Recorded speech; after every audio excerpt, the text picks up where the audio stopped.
ہم نے وزیر اعلیٰ ہاؤس میں سادہ پانی بھی نہیں پیا، وہ ہنس ہنس کر جو باچھے نکال کر حکمرانوں سے باتیں کریں، پھر ان کے بسکٹ کھائیں، پھر ان سے کہیں ماشاءاللہ آپ بھی بڑے نیک کام کر رہے ہیں۔ اب ان کو انہوں نے کتا رکھنا ہے یا ایسے بندے کو کتا رکھنا ہے جو ان کے سادے پانی کی طرف دیکھے بھی نہیں کہ ہم نے اب تمہارا پانی پینا ہے، جنہوں نے حضور کے عاشق کو پھٹے لگایا ہو، ہم تمہاری کوئی چیز کھانے کے لیے تیار نہیں ہے۔ تو پھر کتا وفادار ہو نا مالک، یہ تو نہیں ادھر بھی ٹاؤں ٹاؤں ادھر بھی ٹاؤں ٹاؤں ادھر بھی پوچھل ہلائے ادھر بھی پوچھل ہلائے۔ کتا وہی ہے مالک کا، اور مالک رکھتے ہی دنیا میں بھی دستور یہی ہے، کتا اسی کو رکھتے ہیں کہ گھر مالک کا 1000 میل دور ہو، کتے ادھر دیکھے کہ کھڑکار ہو رہا ہے، یہ بندہ مالک کی طرف جانا چاہتا ہے، تو کتا گھر کے باہر میلوں دوڑ کر آئے کہ یہ میرے مالک کا گھر ہے، ادھر نہیں آنا۔ کتا تو اس کو کہتے ہیں، کتا اس کو کہتے ہیں جب مالک کی طرف ڈاکو آ رہے ہو تو کتا دم دبا کر اندر کوٹھڑی میں داخل ہو جائے کہ حالات نہیں ٹھیک، مجھے پتھر مر جائیں گے، حالات نہیں ٹھیک، مجھے لوگ گالیاں دیں گے۔ کتا وہی ہے جب مالک کی طرف صرف کھڑکار آئے کہ مالک کے گھر کی طرف کوئی آ رہا ہے تو کتا کھڑا ہو جائے، پہلے مجھے مارو، ادھر نہیں جا سکتے۔ بہت سارے لوگوں کو پریشانی ہے، پریشانی ہمارے پاس تو اس پریشانی کا کوئی علاج نہیں، ہمارے پاس ایسا تھرمامیٹر نہیں ہے کہ کسی کے اندر جو ہے وہ بات ڈال دے، ہمارا کام اتنا ہی ہے، کتا پاک رسول اللہ دا میں پہلے میں نے اپنی حیثیت بتائی کہ میری حیثیت کیا ہے، یہ مالکوں کا کرم ہے کہ انہوں نے مجھے کتا رکھا ہوا ہے، بس کتا پاک رسول اللہ کا میں، بھونکے شور مچاوے، ادھر بھی لاہور میں بھی ہر جگہ، پھر حکمرانوں کے سامنے بھی، جی بڑے بڑے لوگوں کے سامنے بھی بھونکے شور مچاوے۔ کیوں؟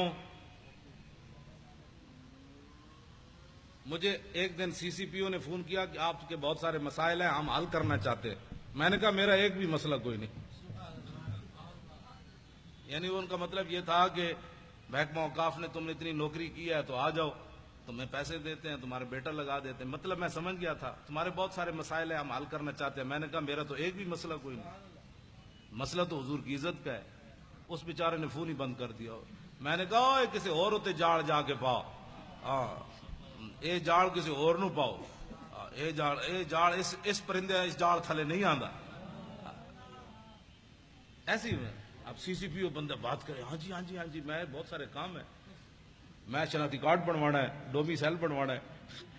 میں پتر بار بھجوانا ہے، ہاں جی وہ میرے بہت سارے مسائل ہیں، میرے ڈیڈے درد ہسپتال فلانے جی میں داخل کرا دو، میری ہسپتال دے کارڈ لے دو، میرے تھانے دے کارڈ لے دو۔ باتیں کرنے والے مشن اتنا بڑا لے کر آدمی اٹھے اور پھر جو ہے اس بات پر گر جائے، یہ بات ایسے نہیں ہوگی۔ میں ادھر بھی جتنے بھی حکومتی مخبر یہاں بیٹھے ہیں نا چغل خور، ہاں یہ میری پوری تقریر ان کو سنائیں، ہاں یہ ایسے نہیں کر کے میری بات ان کو سنائیں۔ ہاں میں ہمیشہ چغل خوروں کو یہ کہتا ہوں کہ چغل خوروں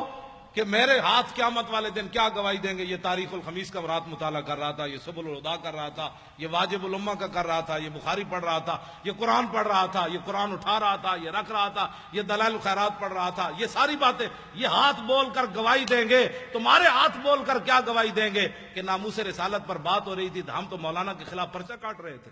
یہ ہاتھ تو بولیں گے قیامت والے تھے، آج لے ان کی پناہ،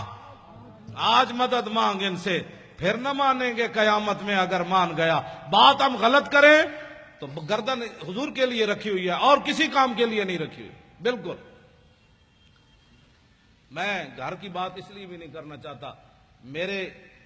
بچے جو ہے وہ مجھ سے بھی زیادہ دلیر ہے، بالکل۔ میں نے تھوڑا سا گھر میں گیا تو میں نے کہا کہ انہوں نے کہا نہیں کیا بات ہے، جب دین کے نام کا کھاتے ہیں تو جب دین کے نام پر تھوڑی سی پریشانی آئی تو پریشانی والی کیا بات ہے۔ میں نے کہا ظاہر بچے ہوتے ہیں، بچیاں ہوتی ہیں، تو میں نے سمجھایا، میں نے بیٹھ گیا، میں نے کہا نہیں جی کیا پریشانی ہے، وہ ہمیں مار بھی دیتے تو پھر کیا ہونا تھا، جب آپ باتیں کرتے ہیں تو ہمیں پتہ ہے کہ ہمارے ساتھ کیا ہونا ہے۔ تو میں نے کہا شکر ہے اللہ کا، شکر ہے اللہ کا، یہ نہیں کہ دین کے نام پر۔ نے کہا ابو جی ہم کھاتے جو ہیں جب آتا ہے تو اس وقت ہم کہتے ہیں ماشاءاللہ ہمارے ابو جی بڑے اچھے ہیں، تو جب ہمارے سروں پر کلاشن کوفے رکھی گئی تو اس وقت بھی ہم نے کہا کہ نہیں ہمارا باپ جو باتیں کرتا ہے وہ صحیح کرتا ہے، ہم حاضر ہیں اس کام کے لیے۔ کہا تم اپنے باپ کو سمجھاتے نہیں ہو، دیکھو تمہارے ساتھ کیا ہو رہا ہے۔ انہوں نے کہا ہمارا باپ جو باتیں کرتا ہے وہ بالکل ٹھیک کرتا ہے اور اس کو کرنی بھی چاہیے ایسی باتیں۔ اب وہ کیا کرتے، میرے بچوں کو گولیاں مارنے سے تو رہے، انہوں نے سمجھا یہ دبک جائیں گے، انہوں نے نہیں پتا کہ میں تو دن رات ان کو یہی باتیں تبلیغ کرتا ہوں، گھر بار بھی کرتا ہوں، ان کو بھی کہتا ہوں کہ بچوں جب حضور کی بات آ جائے تو بات پھر کچھ اور کرنی ہے، نہ سدا تو رہنا کوئی نہیں، یہاں جب جائیں تو طریقے سے تو جائیں۔ غازی علم الدین کی ماں جب آخری بار ملنے کے لیے میاں والی جیل گئی تو رو پڑی، تو علم الدین کہنے لگا ماں تو ایسی پریشان ہو گئی، بہت سارے ماؤں کے بچے پیدا ہوتے مر گئے، کوئی سانپ لڑے مر گئے، کسی کو ڈنگ لگا مر گئے، ڈوب کر مر گئے، تو کتنی خوش نصیب ہے کہ تیرا بیٹا جو ہے حضور کی عزت پر جان دے رہا ہے۔